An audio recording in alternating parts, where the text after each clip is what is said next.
अस्सलाम वालेकुम दोस्तों, मैं हूं आपका होस्ट शबीउल हसन और आप लोग मौजूद हैं इस वक्त मेरे यूट्यूब चैनल पर। एक तरफ देखें तो हुकूमत के जो ऐवान है उसके अंदर जो कोरोना की चौथी लहर है उसका अंदेशा जो है वो घूम रहा है, और दूसरी जानब अगर हम देखें तो पाकिस्तानी अवाम जो है वो वैक्सीन को लेकर जो है वो काफ़ी ज़्यादा तहफ़्फ़ुज़ात का शिकार है।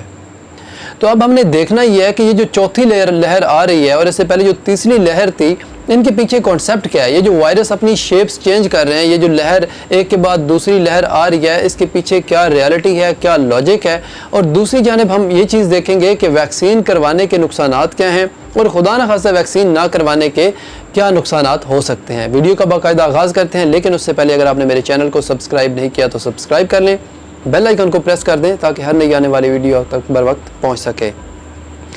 देखिए, वफाकी वज़ीर असद उमर ने कहा है कि उनको आर्टिफिशियल इंटेलिजेंस से पता चला है और उनके ज़राए से उनको पता लगा है कि जो डेल्टा वायरस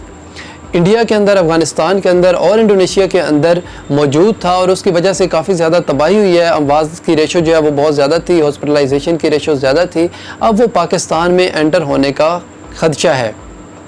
अब मैं आपको थोड़ा सा इसके अंदर ना हिस्ट्री में लेकर जाता हूँ और आपका कॉन्सेप्ट क्लियर हो जाएगा कि क्या ये हकीकत में भी वायरस एग्जिस्ट करते हैं।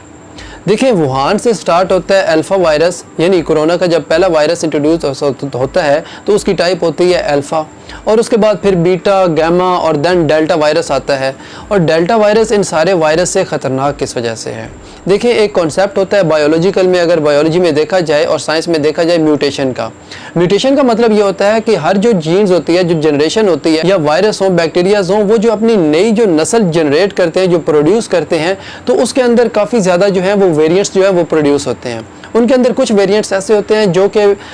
कम नुकसानदेह होते हैं या हल्के किस्म के होते हैं, और कुछ वेरिएंट्स ऐसे होते हैं जो इंसानियत के लिए बहुत ज़्यादा नुकसानदेह साबित हो सकते हैं। जो हल्के किस्म के वायरस होते हैं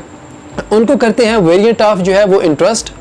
और जो दूसरे वायरस होते हैं जो ख़तरनाक और मौलिक होते हैं उनको कहते हैं वेरिएंट ऑफ कंसर्न। थे ये जो थे अल्फ़ा, बीटा और आपके जो गामा वायरसेस थे जो साउथ अफ्रीका से, फिर इंग्लैंड से और दुनिया के जो दीगर ममालिक थे उनके अंदर इन्होंने जो कोरोना वायरस फैलाया था। तो वेरिएंट ऑफ कंसर्न होते हैं, ये वो वायरस होते हैं जिनका फैलाव कंपैरेटिवली जो वेरिएंट ऑफ इंटरेस्ट होते हैं उनसे बहुत ज़्यादा तेज़ होता है, और ना सिर्फ तेज़ होता है बल्कि ह्यूमन बॉडीज़ के ऊपर इनके बहुत ज़्यादा जो है वो मौलिक असरात होते हैं, और ना सिर्फ मौलिक असरात होते हैं बल्कि इनके अगेंस्ट जो वैक्सीन लगाई जाती है उसका इफ़ेक्ट भी as compared to other virus जो है वो कम होता है। तो इस वक्त जो वायरस इंडिया के अंदर है ये वेरिएंट ऑफ कंसर्न है, यानी डेल्टा वायरस है, और उसकी वजह से जो चौथी लहर है कोरोना की वो उसके अंदर फैली हुई है। अब जो डेल्टा प्लस है ये उससे भी जो ज़्यादा है वो मौलिक वायरस है, और इसका अंदेशा ये है कि पाकिस्तान के अंदर खुदा न खास्ता, चूँकि देखें चाइना से स्टार्ट होकर पूरी दुनिया में अगर फैल सकता है तो हमारे जो नेबरहुड्स हैं लाइक इंडिया है, अफ़गानिस्तान है,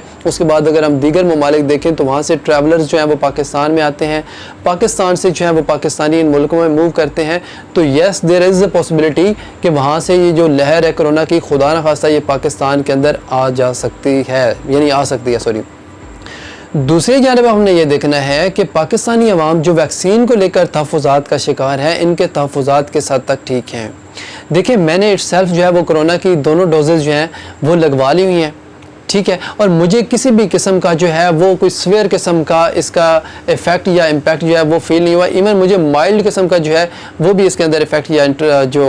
इसका इम्पैक्ट है वो फील नहीं हुआ। शॉर्ट टाइम में लाइक 3 महीने के अंदर, 2 महीने के अंदर किसी किस्म का फील नहीं हुआ। और अगर हम लॉन्ग टर्म को लेकर डर रहे हैं तो ये कॉन्सेप्ट आपको क्लियर कर लेना चाहिए कि देखें, एक साइड पर आप वैक्सीन नहीं करवा रहे हैं तो आपका जो साइकोलॉजिकली आपके ऊपर एक इम्पैक्ट है कि आप वैक्सीनेटेड नहीं हैं, तो आपकी जो इम्यून सिस्टम होता है वो कमज़ोर होता है एज़ कम्पेयर टू दोज जिन्होंने वैक्सीन करवाई होती है। वो उनका इम्यून सिस्टम, उनका साइकोलॉजिकल जो माइंड सेट होता है वो स्ट्रॉन्ग होता है और वो रेजिस्ट करता है किसी भी बीमारी की सूरत में। इससे पहले अगर हम देखें तो हम पोलियो की वैक्सीन करवाते हैं, हम लोग हेपेटाइटिस बी, हेपेटाइटिस सी की वैक्सीन करवाते हैं। इसके अलावा जितनी भी मूजी किस्म की बीमारियां होती हैं उनकी वैक्सीनेशन हम लोग करवा रहे होते हैं। तो ये कोई नई बात नहीं है कि कोई बीमारी अगर आई है तो उसके अगेंस्ट अगर आप वैक्सीन करवा लिए तो ये तहफ़्फ़ुज़ात अपने जो र्यूमर्स हैं, जो कम्यूनिटी के अंदर नेगेटिव वर्ड ऑफ माउथ होता है, इसको लेकर जो है वो आप अपना जो मुस्तकबिल है उसके साथ ना खेलें और वैक्सीनेशन करवानी चाहिए। हाँ, दूसरी साइड पर यह है कि हुकूमत फोर्सफुली ना करवाएं, क्योंकि इससे भी एक नेगेटिव इंप्रेशन जाता है कि शायद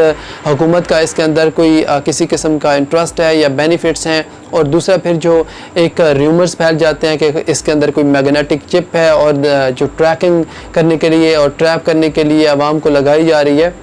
तो इस तरह की जो बातें हैं इनको क्लियर करने की ज़रूरत है। और रही बात जो है इसके दूर यानी लॉन्ग टर्म के अंदर नुकसानात की, तो देखें कोई भी अगर मेडिसिन होती है या कोई भी दवाई होती है, तो आप छोटी सी छोटी अगर मेडिसिन भी ले लें, लाइक आप पैनाडोल ले लें, आप किसी किस्म का कोई ट्रीटमेंट देख लें, हेपेटाइटिस का देख लें, कैंसर का देख लें, तो उसके इम्पैक्ट ज़रूर आपकी बॉडी पर आते हैं। लेकिन ह्यूमन बॉडी इतनी स्ट्रॉन्ग होती है कि वो इन जो इम्पैक्ट्स होते हैं उनको रिवाइव करके मीन्स के जो है वो दोबारा से स्टेबल हो जाती है।